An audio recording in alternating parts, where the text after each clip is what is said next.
দক্ষিণ আফ্রিকার ২০২৬ বিশ্বকাপ বাছাই পর্বের ১১তম ম্যাচে প্যারাগুয়ের কাছে পরাজিত হয়েছে বিশ্ব চ্যাম্পিয়ন আর্জেন্টিনা। বাংলাদেশ সময়ে শুক্রবার সকালে এই ম্যাচে প্রতিপক্ষের মাঠে প্যারাগুয়ের কাছে ১-২ গোলের ব্যবধানে হারে আলবিসেলেস্তারা। বিস্তারিত নুসরাত আহমেদের নেক্সট রিপোর্টে।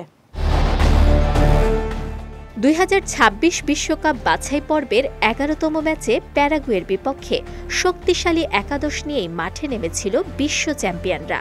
একদিকে ফিফা র্যাঙ্কিংয়ের ১ নম্বর স্থানে আর্জেন্টিনা, বিপরীতে ফিফা র্যাঙ্কিংয়ে প্যারাগুয়ের অবস্থান ৫৫তে। তবে অপেক্ষাকৃত এ দুর্বল দলটি সবাইকে অবাক করে মেসি আলভারেজদের জয় ছিনিয়ে নিয়েছে। আসুনসিয়নের দেল চাকো স্টেডিয়ামে মাঠে নামে এ দুই দল। ঘরের মাঠের সুবিধা পুরোপুরি নিতেই এমন ব্যবস্থা করেছিল স্বাগতিকরা। অন্যদিকে আর্জেন্টিনার হয়ে নিষেধাজ্ঞা কাটিয়ে গোলবারের দায়িত্বে ফিরেছেন এমিলিয়ানো মার্তিনেজ। এছাড়া আক্রমণ ভাগে ছিলেন লিওনেল মেসি, হুলিয়ান আলভারেজ ও লাউতারো মার্তিনেজ।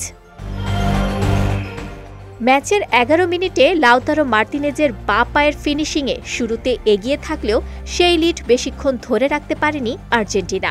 আন্তোনিও সানাব্রিয়ার একটি দুর্দান্ত বাইসাইকেল কিকে গোলের সমতায় ফেরে প্যারাগুয়ে। এরপর ওমর আলদেরেতের গোলে জয় নিশ্চিত করে স্বাগতিকরা। এর মধ্য দিয়ে ৮ বছর পর আর্জেন্টিনার বিপক্ষে জয় পেল প্যারাগুয়ে। সবশেষ ২০১৬ সালে বিশ্বকাপ বাছাই পর্বের ম্যাচে প্যারাগুয়ে হারিয়েছিল আলবিসেলেস্তেদের। এদিকে ২০২৬ বিশ্বকাপের বাছাই পর্বে ওয়ালটন টেলিভিশন মাত্র ২৫,৪৯০ টাকায় পাচ্ছেন গুগল টিভি। ভেনেজুয়েলার বিপক্ষে ১-১ গোলে ড্র করে মাঠ ছাড়তে হয়েছে ৫ বারের বিশ্ব চ্যাম্পিয়ন ব্রাজিলকে। নুসরাত আহমেদ, বিজয় টিভি নিউজ ডেস্ক।